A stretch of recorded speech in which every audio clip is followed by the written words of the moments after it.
Bienvenue sur Africa 24 dans cette nouvelle édition du QG News. Au sommaire de l'actualité, les chefs d'État du G5 Sahel envisagent le déploiement de 5250 hommes. Ils constitueront la force conjointe anti-djihadiste qui aura pour mission de sécuriser les frontières entre les 5 pays. Ouverture ce lundi du 29e sommet de l'Union africaine à Addis Abeba en Éthiopie. Principal sujet à l'ordre du jour, l'autofinancement de l'organisation panafricaine. Et nous irons au Bénin à la découverte de l'artiste chanteuse Ramo. Au fil du temps, celle qui a débuté en 2010 a su s'imposer dans la world music. Les pays du G5 Sahel s'engagent contre le terrorisme avec la création d'une force conjointe de 5250 hommes. Elle sera basée à Sévaré, dans la région de Mopti au Mali. Une annonce faite en marge du sommet du G5 Sahel ce 2 juillet à Bamako au Mali. Un reportage de Mokhtar Bari. Ce sont au total 5250 hommes fournis par les membres du G5 Sahel, que sont le Burkina Faso, le Mali, la Mauritanie, le Niger et le Tchad, qui vont sécuriser les frontières entre 5 pays. Les chefs d'État présents au sommet de Bamako le 2 juillet 2017, tout en saluant la naissance de cette force, promettent des résultats avant les 5 prochaines années. 423 millions d'euros sont nécessaires à la matérialisation de cette force. Chaque pays membre devra débourser 10 millions d'euros. N'oublions jamais que le Sahel n'est qu'un terrain de passage, un terrain d'aguerrissement d'éléments à projeter ailleurs, sur nos voisins immédiats, l'Europe. Donc je pense que là, dans les temps à venir, avec cette mobilisation au niveau de l'Europe et au niveau du monde, nous aurons sûrement d'autres idées par rapport à ces modes de financement alternatifs qui vont peut-être nous permettre d'aller plus loin encore dans l'ambition de faire de ce G5 Sahel, sa force conjointe en tout cas, un élément de lutte efficace au niveau de la région contre le terrorisme. Le président français Emmanuel Macron, hôte du sommet de Bamako, salue cette initiative qui vient en soutien à la lutte contre le terrorisme, tout en annonçant que la France mettra 8 millions d'euros à la disposition de cette force avant la fin de l'année 2017. Outre la fourniture d'équipements militaires, la formation des hommes composant la force, la France entend financer des projets de développement agricole et pastoral et d'autres domaines à hauteur de 200 millions d'euros sur les 5 ans à venir. Le président français estime que la bonne gouvernance contribuera à la lutte contre le terrorisme. Parce qu'aujourd'hui, les terroristes se nourrissent, dans tous les sens du terme, de trafics multiples. Trafic de drogue, trafic d'armes, trafics humains, que nous avons malheureusement évoqué tout à l'heure, et qui jouent justement des zones frontalières. La grande avancée de cette force conjointe, c'est de pouvoir coordonner les forces avec un commandement intégré, commun, en particulier sur ces zones identifiées, Est, Centre et Ouest, et intervenir de manière beaucoup plus efficace. En aucun cas, cette force conjointe ne vient se substituer ou se confondre avec la mission ou de Barkhane ou de la MINUSMA. C'est une mission de lutte contre les trafics et contre le terrorisme sur ces zones frontalières. Réconforté par le soutien de la 679e réunion du Conseil de paix et de sécurité de l'Union africaine le 13 avril 2017, la force du G5 Sahel a également reçu l'onction du Conseil de sécurité des Nations Unies par la résolution 2359 du 21 juin 2017. L'Union européenne, elle, avait apporté un soutien de 50 millions d'euros.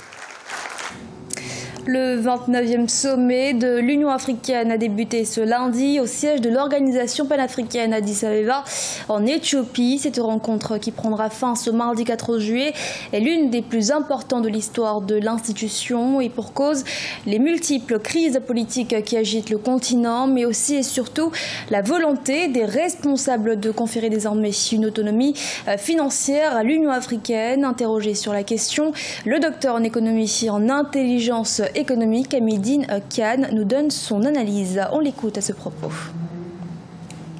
Comme l'avait dit le président rwandais Paul Kagame, être capable de s'autofinancer relève de la crédibilité de l'Union africaine sur la scène internationale. Cela nécessite l'engagement et la volonté de tous les chefs d'État du continent. Parce que, comme vous le savez, l'Union africaine est financée à 72% par des donateurs étrangers, notamment les États-Unis, l'Union européenne, la Banque mondiale, la Chine et la Turquie.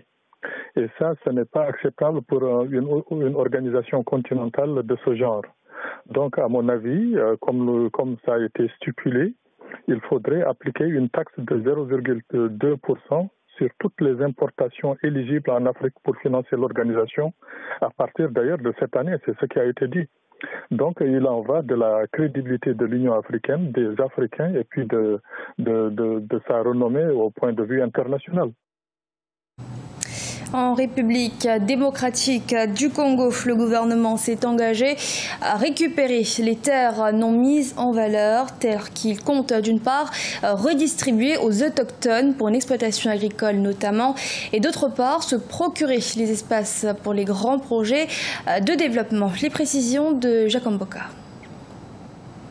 En République démocratique du Congo, les terres non mises en valeur, attribuées par l'État aux individus et personnes morales, seront récupérées et redistribuées. Une décision du ministère des Affaires foncières évoquant la loi foncière du pays qui stipule à son article 119 que le sol et sous-sol congolais appartiennent à l'État. Un moratoire de 3 mois est ainsi donné aux détenteurs de ces titres afin de se conformer à la loi avant l'exécution de cette décision.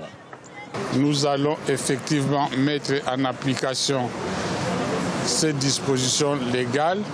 Ceux qui, dans les délais, n'auront pas régularisé leur situation vis-à-vis du gouvernement congolais, nous allons prononcer la déchéance et nous allons reprendre les concessions leur confiées. L'application de cette mesure est une réponse au défi du développement pour un pays où la croissance démographique ne cesse de s'accélérer, exigeant plus de productions agricoles susceptibles d'assurer l'autosuffisance alimentaire. C'est une décision salutaire, en ce sens que ceux qui détiennent des terres par devers eux et ne savent pas les mettre en valeur, ce qui pose problème pour l'État parce que l'État se nourrit des taxes et impôts, notamment fonciers. La RDC enregistre des centaines d'hectares de terres occupées par des nationaux et étrangers. Ceci, dans la plupart des cas, en violation de la loi, privant ainsi les autochtones des terres pour leurs activités champêtres. En plus de donner plus d'opportunités aux autochtones, le gouvernement congolais voudrait par ailleurs garder plus d'espace dans chaque province pour l'utilisation rationnelle destinée aux grands projets du développement. Elle s'est révélée au public en 2010. D'origine béninoise, l'artiste chanteuse Ramou continue son évolution dans le domaine de la world music. Cette semaine, elle était à la rencontre de ses fans à travers un concert dans la capitale Lomé. Reportage de Lefty Uno est commenté par Marcel Fahamaroun. La chanteuse Ramou continue son parcours sur la scène musicale béninoise. Ramounat Sambieni, de son vrai nom, est née le 4 janvier 1987 à Boyikon, dans le centre Bénin. Après ses études universitaires, elle s'est consacrée à l'animation radio afin de développer et renforcer ses aptitudes. En 2010, Ramou s'est révélée au public à travers son premier opus intitulé Irénican. 5 ans après, elle sort son second album dénommé L'amour. La particularité de ma musique, c'est de faire danser les gens, de me faire plaisir et de faire plaisir aux gens à la fois.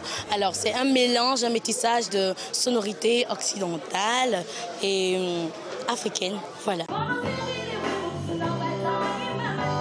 Au rythme de l'afro-jazz, les compositions de Ramou sont exprimées dans plusieurs langues locales du pays. Grâce à ses atouts, Ramou, très tôt, a été honoré de partager la même scène et de collaborer avec de grands noms de la musique africaine. En témoigne encore la présence de King Mensa à son concert Musique du Monde. Ma présence derrière Ramou, c'est pour montrer qu'elle a du talent. Je suis toujours présent sur les scènes avec des talents. Je n'encourage pas ceux qui ne savent pas chanter, à mon avis. Voilà ce que je veux dire par là. Mais pour moi, Ramou fait partie des artistes béninoises qui peuvent faire vraiment le nom de ce pays. Le premier album de Ramou, Irénican, a été sacré meilleur opus de musique moderne lors des trophées Benin Golden Awards 2010. En 2012, Ramou a été distinguée meilleur espoir féminin au Tamani d'Or au Mali. Elle s'active pour la sortie de son 3e album. Cette année, la jeune chanteuse a été sollicitée par la chaîne CBS Secretary pour réaliser des musiques de fond sur une nouvelle série américaine intitulée Madame Secretary. Ce journal a été réalisé par l'ensemble de la rédaction. Merci de l'avoir suivi. Restez sur Africa 24 pour une nouvelle édition de l'actualité.